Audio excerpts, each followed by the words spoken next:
A onda de violentos protestos no Chile pode ter causado espanto para quem estava de fora, como o público brasileiro. Ora, não seria o país o mais avançado entre os latinos? Inflação baixa, IDH elevado, economia pujante e estabilidade política são alguns dos indicadores que deram ao Chile o status de nação de primeiro mundo. O que estaria dando errado? O gatilho para a revolta foi o aumento da passagem do metrô, mas já com recuo do governo. Ainda assim, as ruas seguem tomadas de manifestantes. Quais são as raízes, portanto, da insatisfação popular? O que o governo Piñera tem feito para tentar aplacar o aparente caos? É possível estabelecer conexão dos protestos do Chile com os recentes atos no Equador e no Peru? Eu sou Emanuel Bonfim e esse é o Estadão Notícias, que hoje discute a situação do Chile com a análise do professor de Relações Internacionais, especialista em América Latina, Roberto Goulart Menezes. Ouvimos ainda os relatos de uma empresária brasileira que vive em Santiago há 2 anos e de um jornalista local da rádio ADN. Estadão Notícias. Em 2001, quando fundamos a XP Investimentos, a economia não ia bem. Tivemos até que vender o carro para não fechar a empresa. Com muito trabalho, agora somos uma das maiores instituições financeiras do país. Aquele carro ainda vai levar a gente muito longe. Para os que acreditam no impossível, nós somos a XP Investimentos. Acredite, xp.com.br. Estadão Notícias.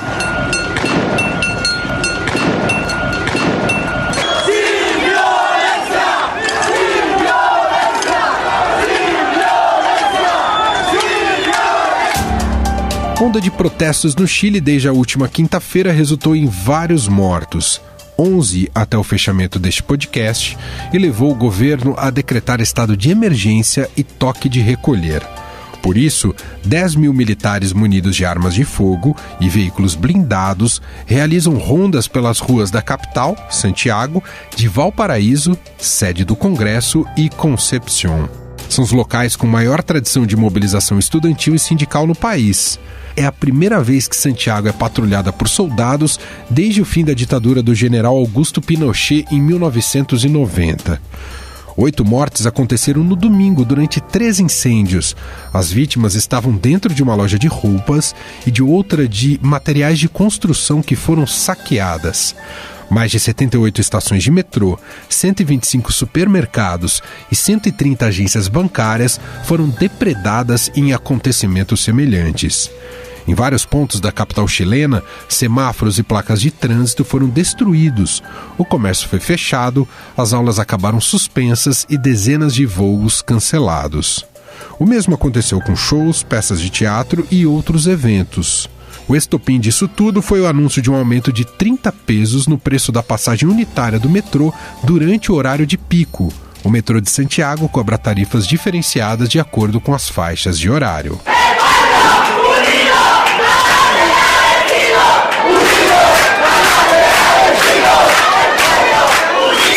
Ao se posicionar sobre o assunto, o presidente Sebastián Piñera focou nos episódios de vandalismo e não nas reivindicações sociais, e disse que o país está em guerra contra manifestantes violentos. Estamos em guerra contra um inimigo poderoso, implacable, que não respeta a nada ni a nadie, que está dispuesto a usar la violencia y la delincuencia sin ningún límite, incluso cuando significa pérdidas de vidas humanas, que está dispuesto a quemar nuestros hospitales, nuestras estaciones del metro, nuestros supermercados, con el único propósito de producir el mayor daño posible a todos los chilenos. Ellos están en guerra contra todos los chilenos de buena voluntad que queremos vivir en democracia, con libertad y en paz. Depois de 2 dias de fortes manifestações de rua e de ataques incendiários a transportes públicos, o governo chileno anunciou no sábado que declinaria do aumento. Quero também dizer com muita franqueza, he escuchado com humildade e com muita atenção a voz de mis compatriotas e não tendré medo a seguir escuchando esa voz, porque así se construyen las democracias y porque así logramos mayor unidad entre nuestros chilenos. Por eso quiero anunciar hoy día, primero, vamos a suspender el alza de los pasajes del metro. O recuo do aumento nas tarifas do transporte público foi aprovado no mesmo dia pela Câmara dos Deputados e ontem, por unanimidade, pelo Senado. Mesmo assim, os protestos continuam a todo vapor e desafiam um toque de recolher que vigora todos os dias desde sábado, entre 7 da noite e 6 da manhã. A empresária brasileira Bruna Paese, que vive em Santiago há 2 anos, afirma que grande parte da população permanece recolhida em suas casas com receio da violência das manifestações. Eu bati um papo com ela sobre como está o clima na capital chilena. Tudo bem, Bruna? Como vai? Obrigado por nos atender. Tudo bem, Manuel? Obrigada pelo convite. Bom, queria que você nos relatasse um pouco como é que está a situação aí na capital chilena. As pessoas, em geral, e não sei se é o seu caso, também estão, com exceção aqueles que estão se dirigindo, evidentemente, para os protestos, estão ficando em casa. A situação é essa, Bruna? A recomendação é que fique em casa, né? Até porque toda a locomoção na cidade está bem complicada.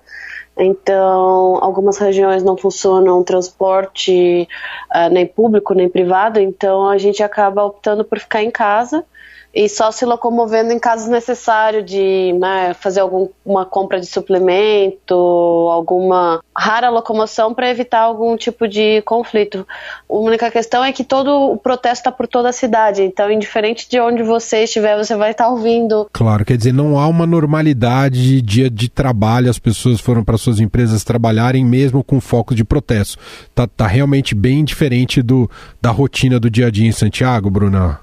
Sim, não tem rotina, né? Foi todo cancelado e todos os coworks, os escritórios estão facultativos, as escolas já fecharam, algumas coisas abriram, mas já decidiram fechar também. E há toque de recolher no período noturno, Bruno, um horário que as pessoas têm que estar em casa?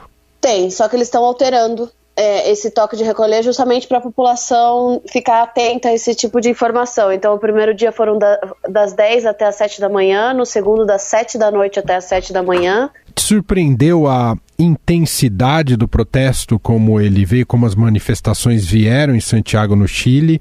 Já havia alguma coisa que antecipava esses dias mais turbulentos ou digamos que o gatilho foi de uma hora para outra, hein, Bruna? Então, depende para quem, né? Curiosamente, eu acabei vivendo em alguns lugares no Chile, né? Tive essa oportunidade de conhecer diferentes pessoas, classes sociais, e eu já vinha sentindo esse descontentamento há um bom tempo. Eu vivia numa comune, que eles chamam que seria o nosso bairro, que a gente conhece, chamada República. A República é um bairro de universitários. Então, quase todos os dias, pelo menos uma vez por semana, estava intensificando, tinha algum tipo de protesto e já violentos, né? Eu, há pouco mais de 2 meses, eu mudei de casa justamente porque eu saí numa sexta-feira para me divertir e caí no meio de um protesto e tive uma situação extremamente complicada para sair dali. Era só olhar para as ruas, era só ver o que estava acontecendo, o número de incidentes que estava acontecendo e que era possível prever, sim. E pelo que você percebeu, em geral, claro que há uma pauta difusa, mas a natureza dessa indignação é econômica. O povo chileno não está contente com as condições de vida no país, é isso, Bruna? É totalmente econômica, né? Ela lembra muito o que aconteceu no Brasil, só que muito mais rápido, né? O que a gente levou 5 anos para ver aconteceu em 1 semana praticamente. E a população, de forma geral, isso é bem nítido, ela está bem sobrecarregada com a quantidade de coisas. O Chile é muito caro para se viver, né? Aqui é comum as pessoas dizerem, né? O Chile é muito caro para sonhar. Então, é um sentimento geral. Não é uma coisa que abrange só uma parte da população e é bem nítido, tanto que o próprio povo não está tão dividido assim, e eu circulo em várias classes sociais, é possível ver esse tipo de reação justamente que as pessoas estão vendo, né? São seus funcionários, são as pessoas que convivem entre eles e acaba vendo essa sensação de que realmente está muito difícil, a carga, o modelo, né? Muito se questiona do modelo, do sistema econômico, então o chileno acabou despertando nesse sentido. Você vê uma economia pujante, né? Eu tenho o privilégio, eu recebi subsídio do governo chileno para trazer minha empresa para cá, então você vê que tem um apoio à economia, eles estão preocupados, isso reflete, né? Reflete emprego, reflete o quanto a indústria está mantida, mas a questão social, né, a questão econômica, esse aspecto social, ela é histórica no Chile, né? Então, por tudo que eles passaram, foi uma geração que esperou uma mudança que nunca aconteceu. É tudo muito caro, você não tem acesso à qualidade, muitas vezes, né, de estrutura, e ao mesmo tempo tudo funciona, e é muito curioso. Mas por quê? Porque quando você está em regiões muito desenvolvidas, você tem acesso a esse tipo de coisa. Agora você começa a se afastar, você começa a ir em lugares que não tem tanto acesso, que não tem condições, e aí você começa a ver a realidade do Chile mesmo, que não é bem aquela região de Las Condes, Vitacura, a Providência que o turista é acostumado a ver aqui no Chile. Você presenciou alguma repressão muito forte de forças policiais nesses dias ou não? Tem sido muito ostensiva a presença das forças policiais como um todo em Santiago? Todos os confrontos que eu presenciei são muito violentos, eles não distinguem, né? Eles estão sempre... E talvez por isso veio essa crescente tão forte, né? Nada sai do nada, né? Foi cada vez mais aumentando e sempre com força policial muito forte. Então eu vi realmente, assim, presenciei algumas coisas que me deixaram um pouco assustada. A nação inteira reagiu muito, de forma muito forte, quando ele anunciou, né, que estamos em guerra, porque é nítido que as pessoas não querem isso, né? Elas querem só o direito delas, mas elas veem nesse protesto a forma de conseguir negociar o que eles vêm reivindicando há muito tempo. Bruna Paese, gentilmente atendendo aqui a nossa reportagem, contando um pouco da situação que está passando, a situação delicada pela qual está passando agora o Chile, o povo chileno e, claro, todos lá que habitam, incluindo a Bruna e a comunidade brasileira. Muito obrigado, viu, Bruna, aqui pelo relato, depoimento e boa sorte por aí. Imagina, obrigada a você pelo convite, espero que tenha esclarecido algumas coisas, claro, sempre por uma visão também um pouco pessoal da vivência que a gente tem aqui, mas acredito que é importante compartilhar alguns pensamentos. Panelaços também foram registrados nesta segunda-feira, como relata a chilena Coca Vergara, moradora da província de Copiapó, na região do Atacama. No meu condomínio o pessoal tá batendo panela.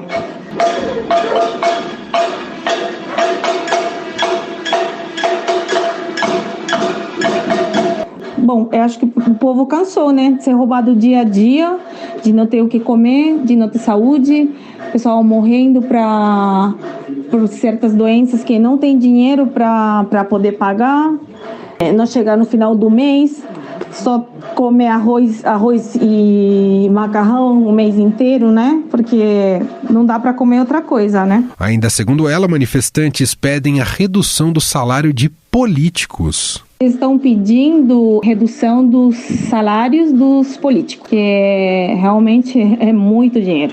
Todo ano eles têm aumento de salário e o salário mínimo continua a mesma porcaria de sempre. Não sei como as famílias aqui do Chile, sinceramente, um grupo de 4 consegue chegar no final do mês. O pessoal está pagando a comida, os remédios, coisas básicas com cartão de crédito. Há bastante tempo, o Chile é tido como uma referência na América Latina e dono de um modelo econômico a ser seguido. Mas o que aconteceu para agora sofrer com essas manifestações populares? Quem tenta responder a essa questão é o professor do Instituto de Relações Internacionais da Universidade de Brasília, Roberto Goulart Menezes, coordenador do Núcleo de Estudos Latino-Americanos. O Chile sempre tem sido mencionado no circuito das elites latino-americanas como um exemplo, entre aspas, até um modelo a ser seguido.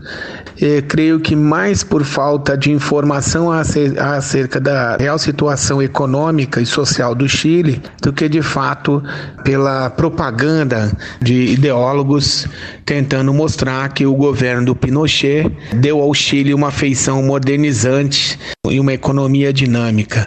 Mas o que ocorre é que, do ponto de vista social, a desigualdade no Chile, a pobreza no Chile, ela seguiu crescendo. Então, o Chile, para as camadas mais ricas, o chamado 1% ou 5% da população, o Chile sempre esteve muito bem. O fato é que, com o governo do Pinochet, entre 1973 e 1990, os serviços públicos no Chile foram todos mercantilizados, ou seja, todos eles estão no mercado, e para isso as pessoas precisam de renda suficiente para poder acessar um conjunto de serviços que antes eles eram públicos. E entre outros serviços estão, por exemplo, a saúde, a educação e, mais recentemente, até mesmo a água. Então, esse modelo chileno vem se mantendo em linhas gerais nos governos que assumiram a partir de 1990, porque nada de significativo foi mudado nessa estrutura que tem gerado desigualdade, concentração de renda e penúria para boa parte dos cidadãos chilenos. No início do mês, o fim do subsídio a combustíveis no Equador levou a uma série de manifestações contra o presidente Lenín Moreno. Pelo menos 6 pessoas morreram e outras 1.000 ficaram feridas. Foram 11 dias de greve nacional liderada pelo movimento indígena. Moreno acabou cedendo aos manifestantes e recuou. Outros países da América Latina também enfrentaram protestos recentes. A grave crise econômica da Argentina levou milhares de manifestantes às ruas do país. No Peru, foi a crise política que motivou manifestações no fim do mês passado. O professor Roberto Goulart Menezes analisa esses cenários. A natureza social e política da crise no Peru, no Chile e no Equador, elas são diferentes. No Peru, é sobretudo uma crise institucional envolvendo o presidente e o Congresso acerca da nomeação dos ministros do equivalente no Brasil ao Supremo Tribunal Federal. Então, a crise do Equador e a crise do Chile estão mais próximas, porque as duas têm como pano de fundo as medidas de austeridade, não apenas de ajuste estrutural, mas uma mudança de paradigma, que é justamente a adoção de políticas cujo resultado seja exatamente tirar o pouco de direitos sociais ainda que restam nesses países. No caso do Equador, o governo do Lenín Moreno, que foi vice na gestão anterior do Rafael Correa, ele deu uma guinada mais para a direita, ele deu as costas à sua plataforma econômica apresentada nas eleições e passou a seguir à riscas as orientações do Fundo Monetário Internacional e do Banco Mundial.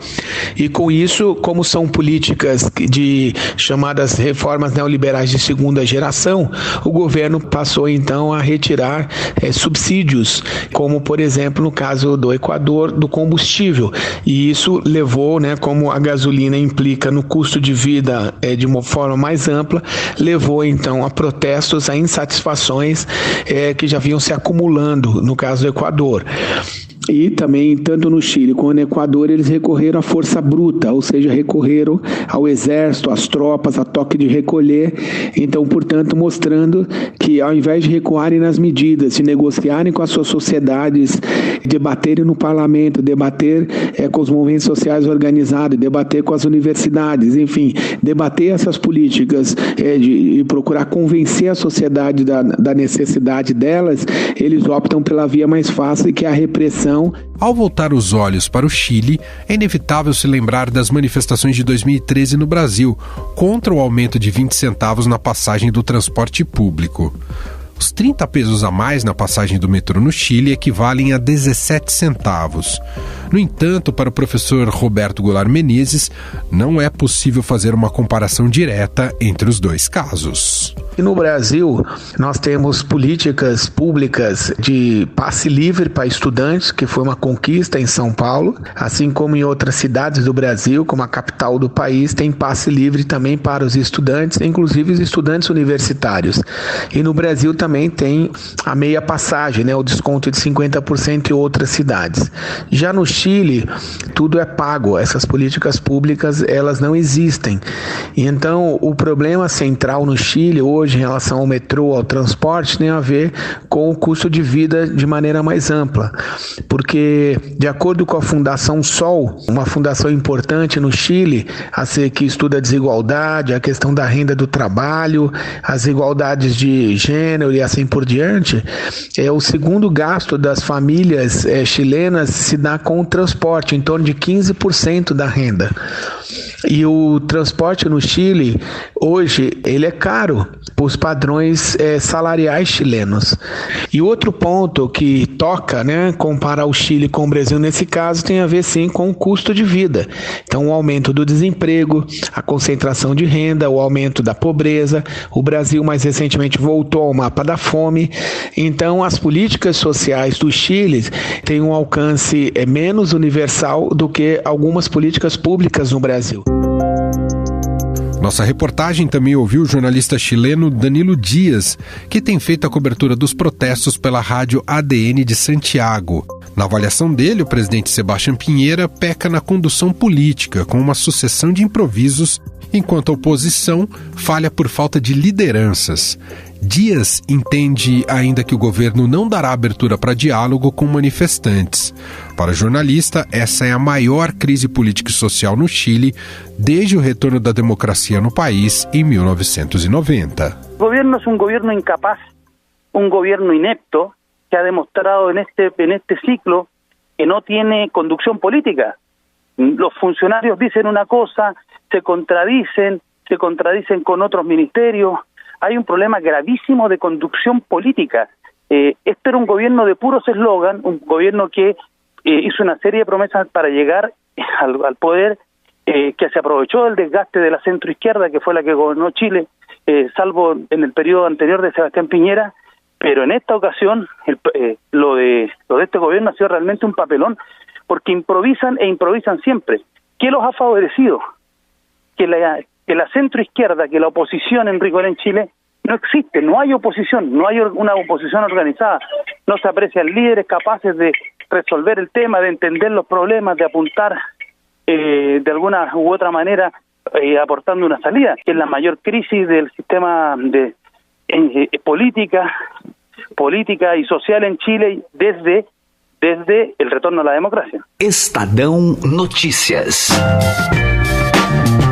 O Estadão Notícias desta terça-feira vai ficando por aqui. Contou com a apresentação minha, Emanuel Bonfim, produção de Diego Carvalho e Bruno Nomura, colaboração de Juliana Metzaroba e montagem de Afrânio Vanderlei. O diretor de jornalismo do Grupo Estado é João Fábio Caminoto. Mande seu comentário e sugestão para o e-mail podcast@estadão.com. Um abraço para você e até mais. Estadão Notícias.